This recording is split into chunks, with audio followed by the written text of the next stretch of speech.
You see me okay there, Yi? Yes. Okay, so we'll go ahead and start. Hello, everyone. My name is Richard Ashe, and today we're going to look at the opportunity in particular for apps resellers to sell Chrome, and now to be able to do that through the reseller panel. In other words, be able to sell Chrome device management licenses the same way you'd sell an apps license. And we've seen tremendous success in Chrome over the last few years, and it started off in education, where Chrome really went from a product that was a question mark. In other words, the industry really wasn't sure whether this was going to be successful. Going back, we're talking early 2012, it was still unclear where Chrome was going to take off. And some people said, well, maybe in some cases in education and maybe in small business, but we'll see. It was not sure. Some people thought we were crazy for investing in the space.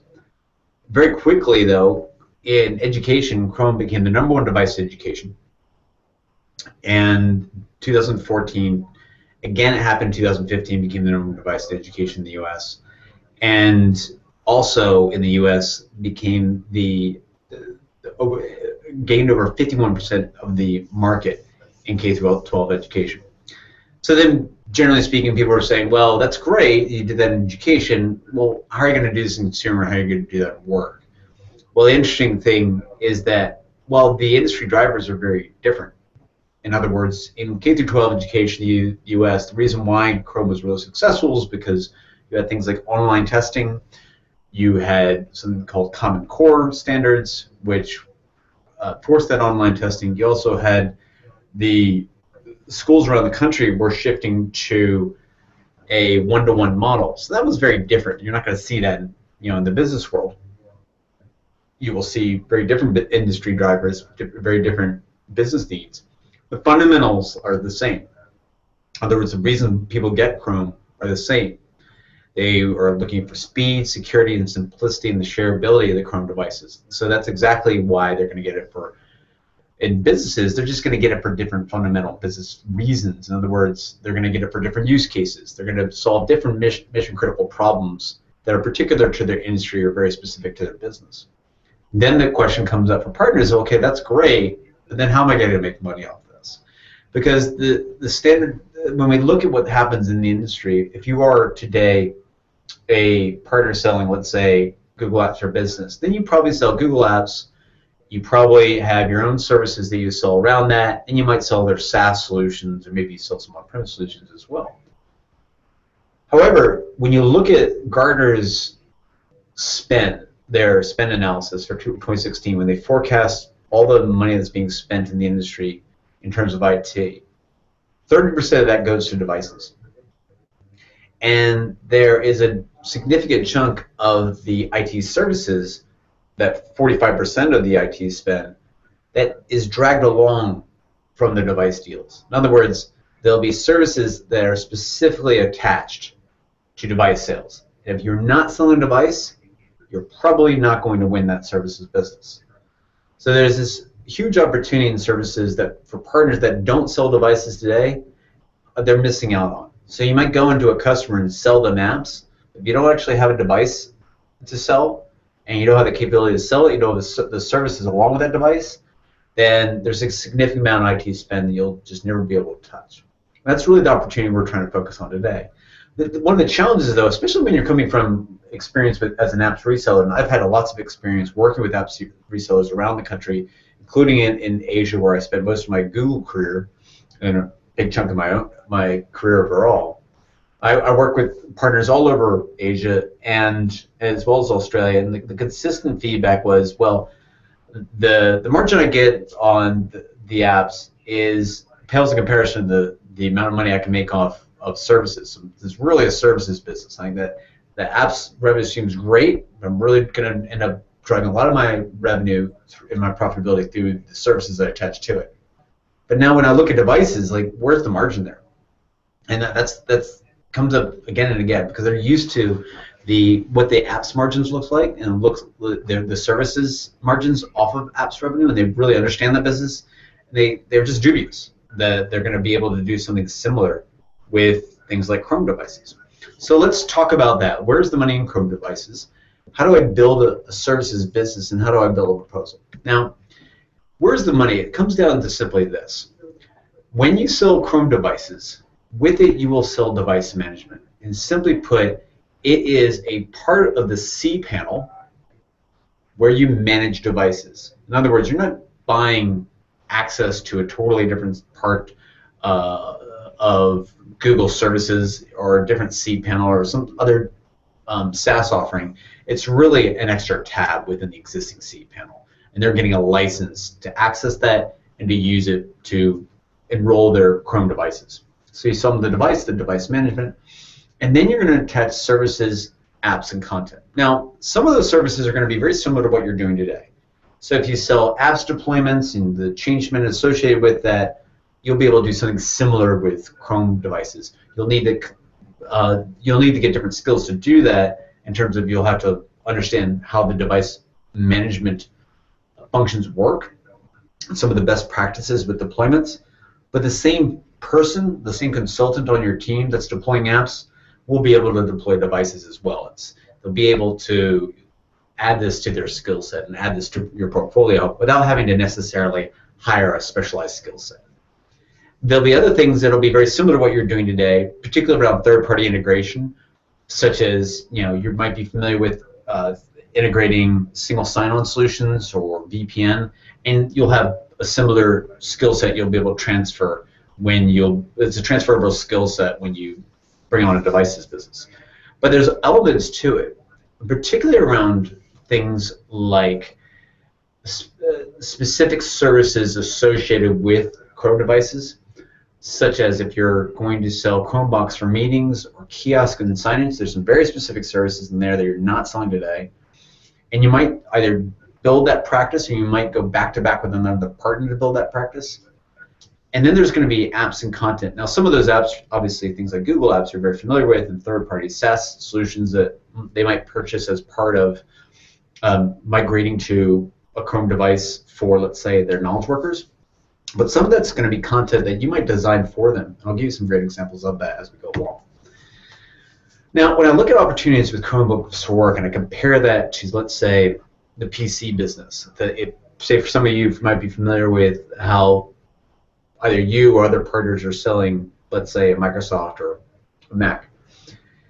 And of course, with PCs, you'll sell the device, you'll sell some sort of management platform, maybe an EMM solution or something like it.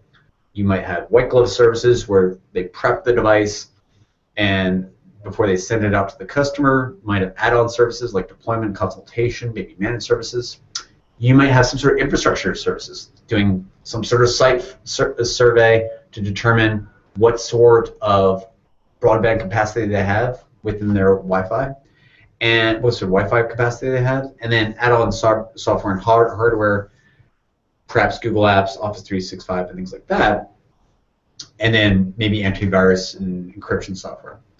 All those that you would sell with a PC, you would largely sell the Chromebooks. The only big difference is you're not really going to need any sort of antivirus or a third-party encryption software, because it's sort of really built into ChromeOS effectively. So that's really the only thing that's dropping off in terms of a line item when you go from selling PCs to Chromebooks. And let's sort of break each one of these down. So some of you might not be familiar with devices business because you're very used to selling apps. First, there's white glove prep. Now, you might have this in-house, or you might outsource it to a third party, like some distributor or someone else who sells the device. And basically, simply put, what that means is when the customer gets their device, it will already be enrolled in the management console. So it will appear there with all the details of each device that they purchase, and the ability to easily assign those devices to different groups within their OU and their sub OU, and then the ability to also have the convenience to actually have this already configured to their Wi-Fi, as well as etched with the identity of their organization, their company name, address, and things like that in case it gets lost. And finally, an asset tagging so that they could be able to easily check in and check that out especially if you have some sort of asset management system for things like replacement devices or being able to manage repairs and things like that. That's already automatically done.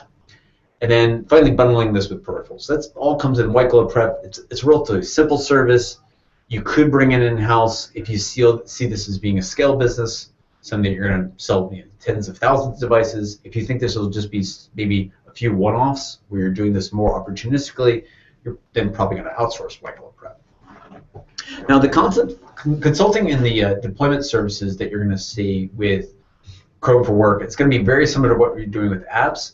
You will have to get your consultants the right skills to be able to do this. They're going to not only need to know how Chrome device management works, but the best practices associated with each use case. So there's going to be some a learning curve that they're going to have to go through. But by and large, you could probably use many of the same consultants, assuming that they're not sort of fully tapped out in terms of their time. You could use the same person and just skill them up in Chrome in particular. In other words, it's not going to be a special skill set. So be able to add on this service along probably using your existing staff. Now, there's an interesting element of Chrome that comes up in a variety of different use cases. This is around content design and app development. It particularly shows up in kiosk opportunities. We're talking to you about some examples of that. So if you go to the airport, if you go to a Google office, you'll see great examples of kiosks. They're check-in kiosks, right? You have the guest check-in at a Google office. You have the ticket check-in, the flight check-in at the airport. Now, what goes into that? You have to design the content, the actual app for that kiosk. It's normally locked down for that specific purpose. That custom app development might be something that you do on a contractual basis for that company, and then they own the IP. Or that could be reusable IP that becomes a product that you resell, that you sell again and again and again to different customers in the same industry. And there also could be some sort of content management service, particularly around things like digital signs, where, for example, you might have a third party. There's a variety of third parties out there, AppSpace, Scala, and Industry Weapon, and a number of others. Will have a content management service that you might sell as a service or as a product that they buy on-prem, and this will help them manage the content that's on the kiosk or on the digital sign. Infrastructure development, this is very common in K-12 schools, as many of them don't have sufficient Wi-Fi capacity for all the new devices that they're bringing on board, but particularly where Chrome is being used in areas that were either underserved, they didn't have devices for a particular group of users, or the usage of the Wi-Fi is going to greatly expand. So I'll give you some examples. Let's say you're putting Chrome as a kiosk inside like a warehouse, and you would have a bunch of shift workers using that for things like self-service HR, checking their pay stubs, updating their personal details, checking their benefits, and things like that. Those devices sitting in the warehouse are in an environment which maybe never had Wi-Fi or had limited need for Wi-Fi. Until then, you're getting people devices for the first time. Now they're going to have to beef up their Wi-Fi. That's an example of where you could have an infrastructure development opportunity. You'll send a consultant in to do a site survey to see where are their saturation points, where are their dead spots, where are the different parts of their facility that have sufficient Wi-Fi or maybe don't need the Wi-Fi to be optimized for the area. Often it'll mean that you're going to sell and install a bunch of access points. You might upgrade their network hardware, their software. You'll have some sort of deployment service that you can sell. In terms of ongoing support and managed services, very similar to what you're selling with apps today. Managing the support cases, doing things like break fix, doing maybe a managed service where you act as their IT admin and you have full access to their admin panel, and you act as if you are their IT as a service. And then lifecycle management, this would be of the device itself. So some partners will take the device, they'll take it once a year, clean it up, check for any issues, maybe whether the keys are either need to be replaced or scrubbed, and just basically refresh the device effectively. Make sure it's on the latest operating system, make sure there's no issues with it. And then eventually take the device and replace it if there's any issues. So that whole lifecycle management, that could be a service that you could offer along with extended warranty. Or if you don't offer that service today, of course, you could go back to back with another partner that does. And then add-on peripherals for hardware, add-on hardware and peripherals rather. So this could be things like keyboards, printers, things like that, obviously. But specific to the use case, you might have opportunities that are specific to use cases. So the example I would give you is kiosks, for example. You might have a kiosk that's used for a point-of-sale system, for example. Then you would have to integrate that with their existing point-of-sale system. You might have a device that's being used for some sort of digital sign that also requires a camera. So you might be able to sell a camera that attaches to the Chrome device. So there's a variety of different things you might be able to do to extend the Chrome devices depending on the use case. And then this is specific to Chromebox for meetings. When you are selling Chromebox for meetings, you're not just selling the bundle itself. You'll also often be selling them a high-definition TV. And you also need to think about how that's going to be installed. Because the big difference with Chromebox for meetings is that you need to think about how the meeting room is laid out, make sure they have the proper lighting in place so that it looks good on the screen, that the acoustics are working, and that might be a service that you offer. If you're doing this, again, as more of a one-off or maybe a series of one-offs, then you might end up outsourcing that AV work. So just bear in mind that there's definitely an AV setup opportunity involved with anytime you sell Chrome devices for meetings. And for digital signage services, you'll have everything from developing content, although largely a lot of these customers will have their own content on the sign. So if you, for example, sold to an airport, they probably have their content worked out for the airport. They probably have their own system for flights. Or maybe there's an opportunity to develop that content or develop a new system for them or integrate a new system because they're moving from an old antiquated system to this new fully digital system. But yeah, bear in mind, you're probably, in a lot of these cases, they'll have something already that you're either replacing or that you're just helping them publish through a content management offering. And then, of course, there's the hardware installation itself, which physically placing it inside the area and hanging the screen and everything else. And then kiosk services, when you think about a kiosk, you can think about the app that you're going to design, because that check-in app experience, it will probably be a new app, okay? And you'll be designing that, developing for them. Maybe it's reusable IP that you could sell, or parts of it you could reuse for future customers. You might have a custom enclosure. So in this case, look at this picture. You'd see the actual the curved enclosure that the screen sits in. That was specifically designed for that customer. Then they would integrate that. In this case, it would integrate with their ticketing system. And then now, all of a sudden, you have a bunch of devices on the floor. Probably need a lot better Wi-Fi in that area specifically. So there's going to be perhaps some infrastructure development opportunity there for you as well. Now, how does build a services business? Okay, so when we look at the different types of partners you have out there, now you have some partners that just all they do is sell hardware. So they've got a lot of experience selling devices, but they're not really service oriented. Now, historically, until now, they might have sold the white glove service where they actually prep the device. But a lot of these partners you'll find are not really service oriented. And for those of you who are apps resellers, you are so service oriented in your nature that sometimes it might be difficult to realize the big difference between you and another partner in some ways.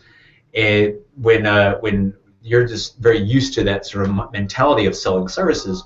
But for some partners, the concept of a selling service is really tough unless that service is something that's highly repeatable, like some sort of package service or something that just that requires no customization. Okay, so in the case of white glove service, while they can choose whether to do asset tagging or not asset tagging, white glove service itself is highly standardized so that you could have easily sell one unit of the white glove service for every unit of Chrome you sell, and it just makes sense. Well, do you want a white glove service? Not really sure what that is, and they'll say, well, simply it's a standard offering. Get you the device, it'll be enrolled, it'll be configured, off you go. So that's really easy for someone who's very used to selling hardware, because it's just like selling a product. Okay, it's not customized anyway. Now, service partners are very used to having customization. While they might have some sort of bundled offering, generally speaking, a lot of the stuff that they're going to do is going to be customized in some sort of way. Every customer is a little bit different in how they implement a product. So when they're implementing apps, they're always going to be some degree of nuance. You can try to get a fixed price, fixed scope offering, but by and large, based on our experience, it's often very tough to do, because every customer has some specific or unique requirement. So you'll find that there's actually, the Chrome service partners are often this perfect blend of a hardware partner, someone who's experienced with selling hardware, and they also have the capability to not just do the white glove service, but also everything else: deployment services, infrastructure, having the ability to be highly customer-oriented, very sort of customer-centric and very service-oriented. And so they're not just selling you a device, they're able to sell you the entire solution. However, sometimes in a lot of these opportunities, particularly with an apps partner who's very service-oriented, who hasn't sold hardware in the past, what you might find is you'll end up working back-to-back with a hardware partner. So this new opportunity now to sell Chrome device management in the Reseller Console, that might be your transition to become a Chrome service partner. But for some of you, you might find that you will just end up finding opportunities just going back-to-back with a hardware partner, where maybe they sell the hardware and you pick up not only the Chrome device management, but you also get to pick up all the services attached with them, and they just sell purely the hardware, and maybe they sell the white glove along with it. So there might be opportunities to go back-to-back to sort of form that Venn diagram with a Chrome service partner. So when you think about that, and you're talking to, let's say, a partner who until now is really just a hardware reseller, that's all they do, what they might not realize is what does it take in terms of their people to build a services business. And what you could potentially provide them is those capabilities, both from a pre-sales engineering standpoint as well as a post-sales standpoint. So pre-sales, being able to define the solution, build a proposal, the statement of work, and having a post-sales consultant that can actually deliver. A pure play hardware reseller will not actually have that capability. They just won't even have those skill sets. Therefore, they will struggle to build a customer proposal, and that's some of the value that you can bring to the table.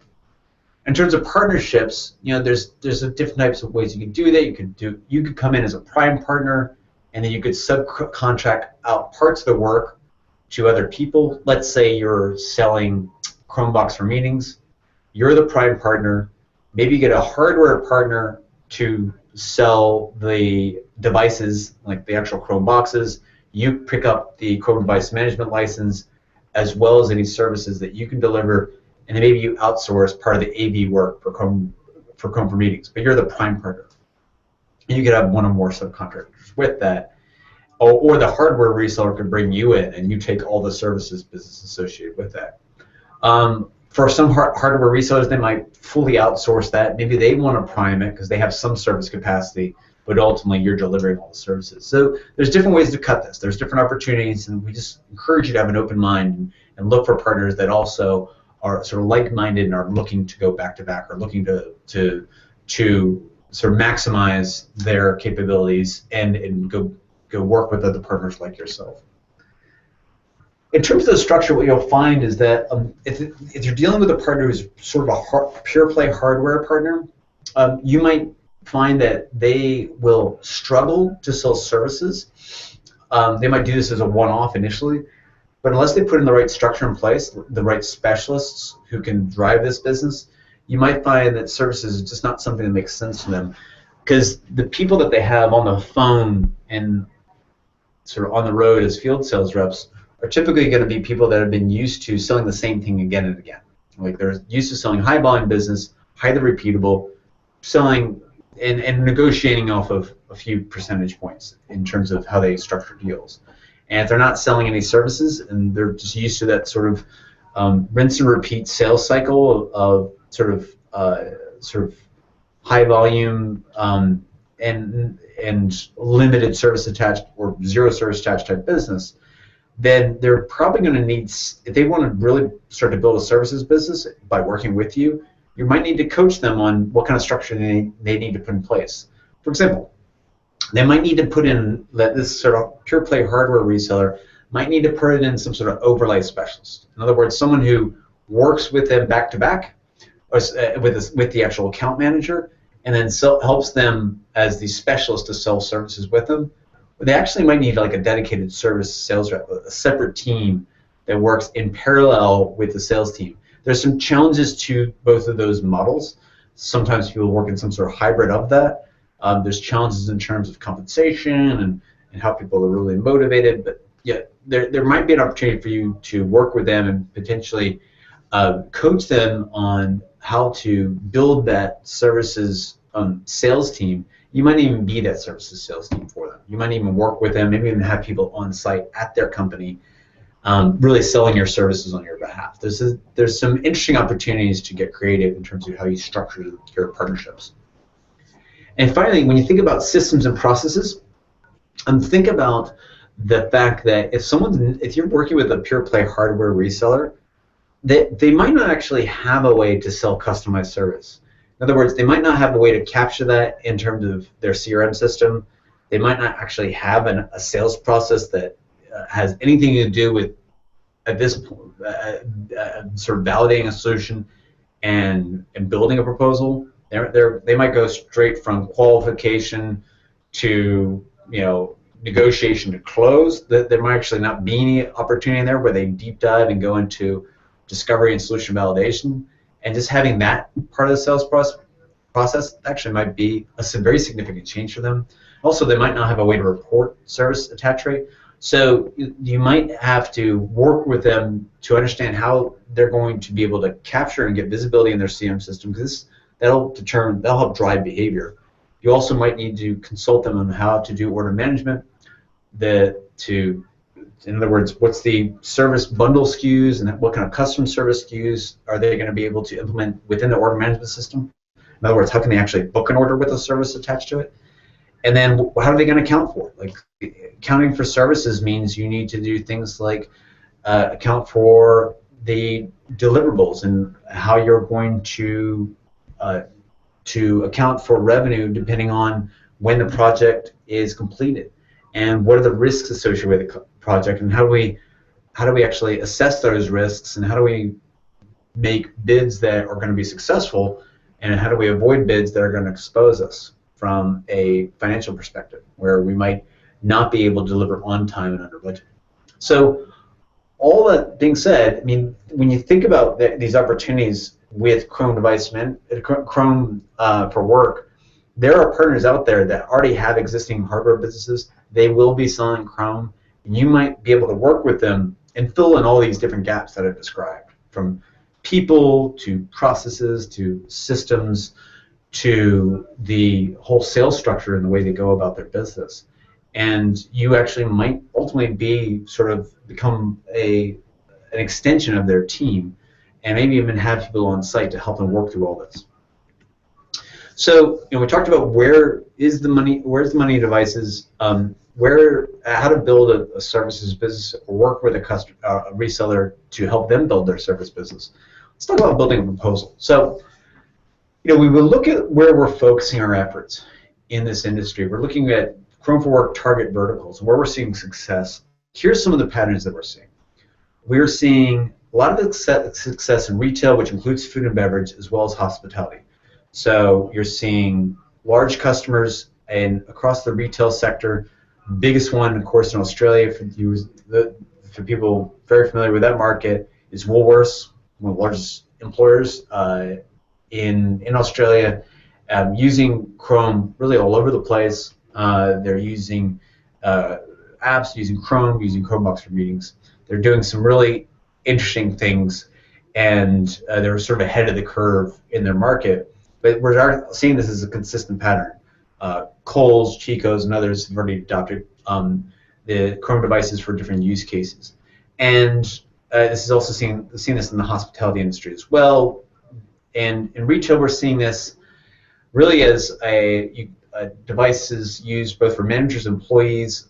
Particularly, you might have a shared device that's, let's say, sitting in a store that could be used for like things like self-service tasks.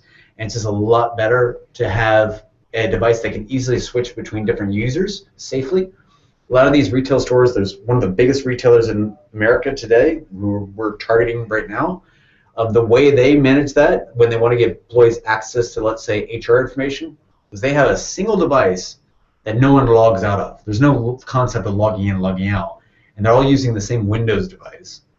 And no one logs out. Therefore, if a manager goes in and drafts, an HR complaint about another employee and sends that to HR and then saves it on the device, an employee, someone on their team, can go in and next day, unless that manager remembered to delete it and empty the trash can, could accidentally uncover that complaint, and therefore that manager is now liable for exposing that information.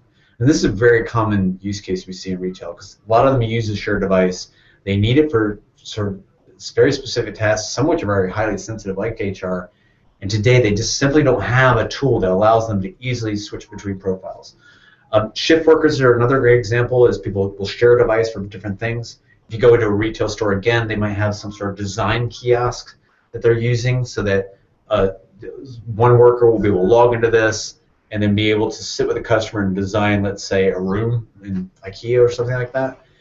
And being able to have the same role, the different people who have the same role sort of use that device in shifts, that becomes a mission critical use case in retail. Also, things like new hire onboarding, promotional signage and kiosks, all these are great opportunities in the retail space. Professional services, of course, PwC's easily our best example of this. All of you are professional service organizations as well, so you know exactly what we're talking about, how apps helps professional service organizations collaborate and work together. And Chrome devices just make so much sense if you're already using apps. If you're already using apps, you don't really need to install anything. You're quite used to that way of working in the cloud, and having devices just makes sense. Chrome devices just make sense for that profile of the company. And a lot of the SMB space where Chrome devices are particularly successful in work, a lot of those people are in some sort of professional service business. And also they will share these devices often between workers. So like for a contingent workforce, let's say for your end customer, they might have a Chrome device that they give out to a professional services organization for contingents as a contingent worker. So they can easily take that device and then share it with them and then sort of repurpose it for the next worker that comes on board. Healthcare, we're seeing this a lot, where they will use Chrome devices with a VPN and some sort of virtual desktop solution like Citrix. So they'll access, let's say, their healthcare system where they're tracking patient information through a virtual desktop. When they close the browser, then there's no information stored locally, so this becomes a very highly secure solution, perfect for mobile workers that can have a secure connection and who need to go on site and visit a customer. This is or a patient at their home. So this is very typical of hospice care. We're also seeing it in hospitals as well. So this is a great secure device in particular for these in-home healthcare workers. High tech is an obvious one. Obviously, Google's a huge user of Chrome internally. We betaed the previous, sort of the Google video conferencing system that all of us use internally. That was really the precursor in many ways to Chrome devices for meetings. We use these as shared devices. There's loaner devices that are text-top, and secure devices for our employees like myself who need a very easy way to connect to things like Google Apps and our own internal systems. In government, we're seeing this for similar reasons around being able to safely share information, video conferencing between departments, and using this as a secure connection to cloud, as we have a number of government institutions around the world at both the state, federal, and local level who are using both Google Apps as well as Chrome devices to be highly productive as well as save money. So those are the industries, the use cases that are across these industries are shift workers who are using this as a shared device to do things like time cards and payroll information, self-service HR. Knowledge workers could be using this for accessing SaaS apps. They might be hot desk employees that don't have a permanent location. They just need to, maybe they have a Chrome device sitting on a desk that anyone can log into. Just all they need is their name and their password, and then they'll access their own sort of roaming cloud-based profile. Single app kiosk is a great example of things like guest check-in, an ordering kiosk. We see car companies with dealerships using this as a kiosk for an auto loan application where someone, a customer go and then apply online and get immediately approved. Promotional signage, either in-store, out-of-home, which is sort of the places like you see in retail malls in between the shops, where they'll be advertising different promotions or different events. Could be like a wayfinder to find your way in a big area with like an indoor map, or things like event signage. And then finally, internal signage would be things like everything from announcements to leaderboards to sort of gamify the enterprise. And then these solutions will be when you talk about Chromebox and meetings, there'll be opportunities to sell solutions for small spaces. This would be like a phone booth, which I'm in right now, which really is designed for 1 or 2 people. A small room, which could be for 8 people, and then a large room, which could be over 8 people, which might have like 2 screens. It comes with 2 different mics, a camera, and then you would sell the bundle, plus you'd sell the devices, the actual screens with it, and there's going to be varying degree of service opportunity attached to it. Obviously, the large room would have probably the most service opportunity, as you might need to do some relatively complex AV adjustments to get that to work correctly. You might need to go back to back with an AV partner to do it. So when we build a business, build a proposal, it's going to be, you're going to first think of like what's the form factor? Because at the low end, for things that are not necessarily mission critical, I might just use a Chromebit. Let's say it's an internal sign that has limited exposure to a team, and I just want a Chromebit to easily give them the latest results. It's sort of like their BI dashboard. Chromebit might be just fine for that. Chromebox, you might have everything from an internal communications up to a massive promotional display that hundreds of thousands of people can see, like the type of thing you'd see in a stadium. So Chrome boxes are really versatile and can be sort of scaled up to really any size of screen. Chromebook itself could be used obviously as the knowledge worker device, but it could also be used as a device for kiosks or guest loader devices. Chrome bases are really that all-in-one device, the screen with the Chrome operating system built in to it. This is particularly used for small offices, could actually be used for kiosks as well. So Chrome base is another form factor, and so it gives you lots of versatility in terms of what is the best device to use for a particular solution. And then you're going to have the device management license. With Chrome devices for meetings, that'll be bundled with it. It's actually sold separately for all other use cases. Okay, so if you're buying a Chrome device or selling Chrome device management, Chrome device for meetings, the Chrome management license will be bundled with it. If you're selling anything else for any other use case or any other purpose other than that product, you'll have the device management license sold separately. So what are the products and services that will complete the solution? Well, from a deployment perspective, it would be, at the very basic level, be the white glove service, which is, I say it's basic because it's quite simple to train someone how to do white glove. As you go further down the track with things like design services, infrastructure services, those are typically going to be much deeper technical skills that you'll need to either build internally or outsource.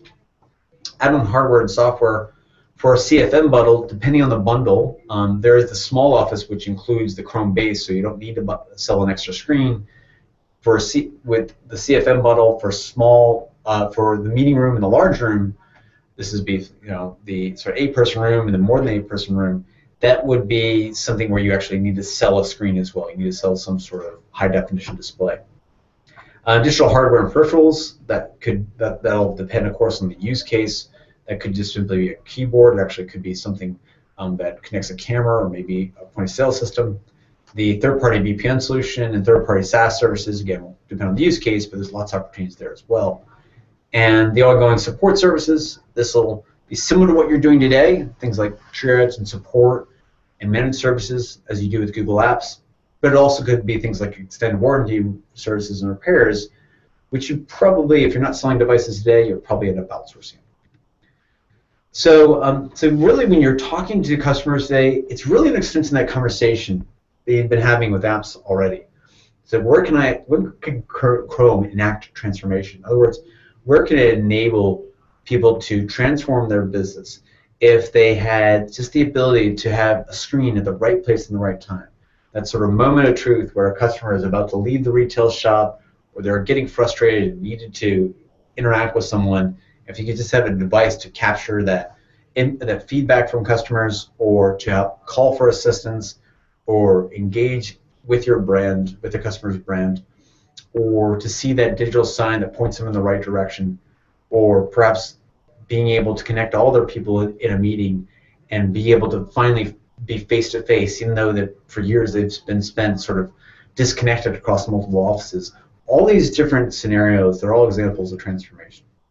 And so that's the Chrome story is really an extension of that app's transformation story in many ways. It just opens up a lot more opportunities for transformation. Because with apps, I mean, really, once you implement apps and once you train them how to do it, once they're using it, unless you build your own custom solution that sort of connects with apps, really your transformation journey with them is often done. Whereas Chrome devices, because it's effectively powering a screen of any size, you can open up all sorts of opportunities with transformation where you're doing lots of different custom development work and custom services that today you just simply don't have in your portfolio. It's a very exciting opportunity. Now that we have the ability to sell Chrome device management licenses in the Reseller Console, just means it's going to be a lot easier for you to get this business going. So you don't really need to go through the hoops that you had to go through in the past in order to sell it. Now you can just sell it directly in the panel. With the hardware, you still might need to fulfill through a third party of some sort, but now you can get that license and have it all packaged into really one solution to offer your customers. So that's really exciting. And then we've been working really hard. My colleague Yi is on the line to answering these questions, in particular around what we're doing with the Reseller Console, and I can help answer any questions you have around the opportunity with Chrome devices and Chrome device management as you build this business to resell those services and to build services business around it. So now we'll thank you very much, and now we'll open it up for questions.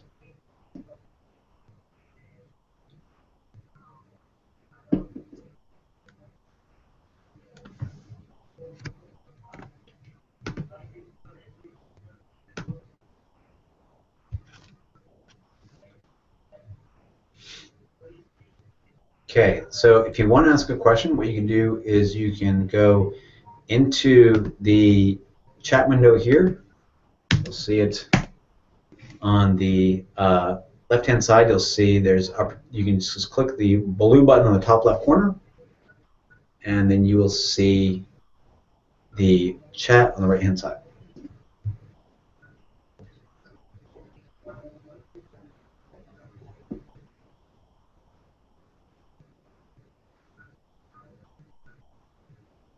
There are questions which are questions in the event. Oh, okay, got it. What are the questions? Can you help me? Joe asked the question. Also, there were other questions. I answered them, and Joe also asked a follow-up question. When will we be able to transfer? And is Google tracking the actual partner source in addition to having the order placed by Synex? Okay, so the question is, when are we going to be able to move into the console? Could you help me answer that question? Yeah. So we are looking into the transfer scenarios and how we can actually onboard distributors in the reseller platform as well. But there's no it's not in the short-term roadmap, but we are definitely looking into that. The second question is Google tracking the actual partner source in additional to having the order placed by Synex? Yes. Okay. And any other questions?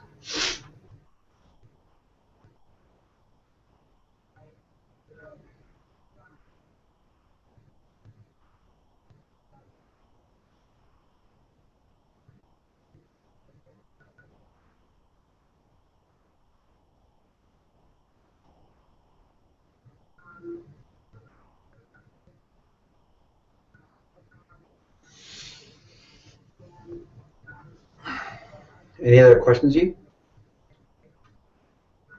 Yeah, I don't see any other questions. All right. Well, hang on just in case there are any other questions.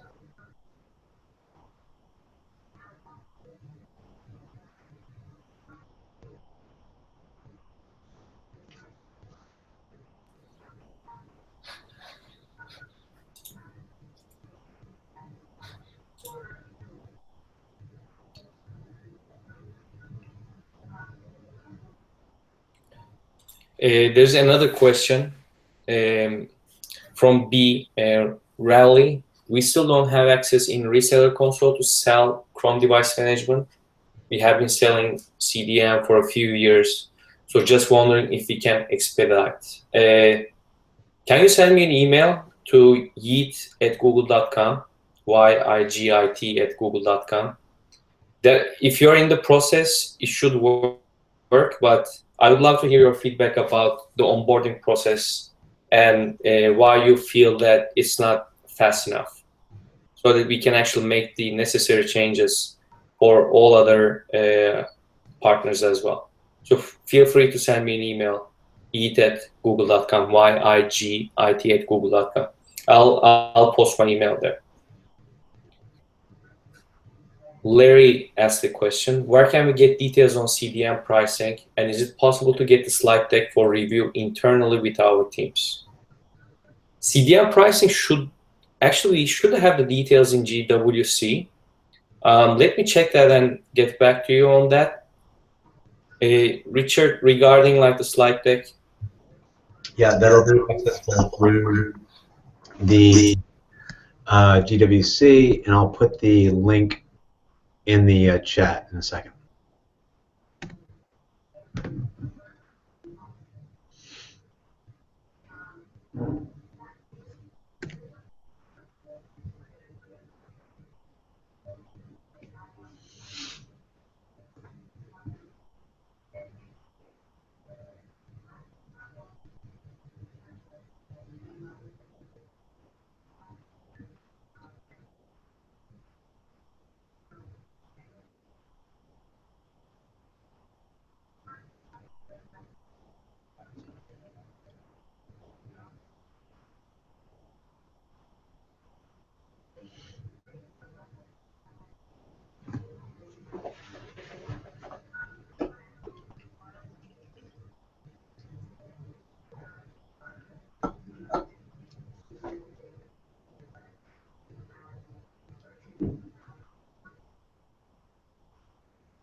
Okay, any other questions?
Yeah, so to get access to this presentation, you just go to the Google fork, and it's under Chrome. The name of the presentation is Chrome Partner Profitability.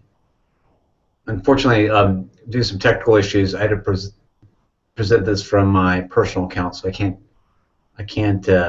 jump to my corporate account and share the link.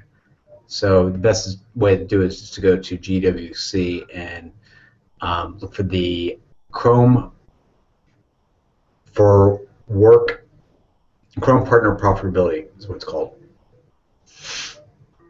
in the Chrome for Work section.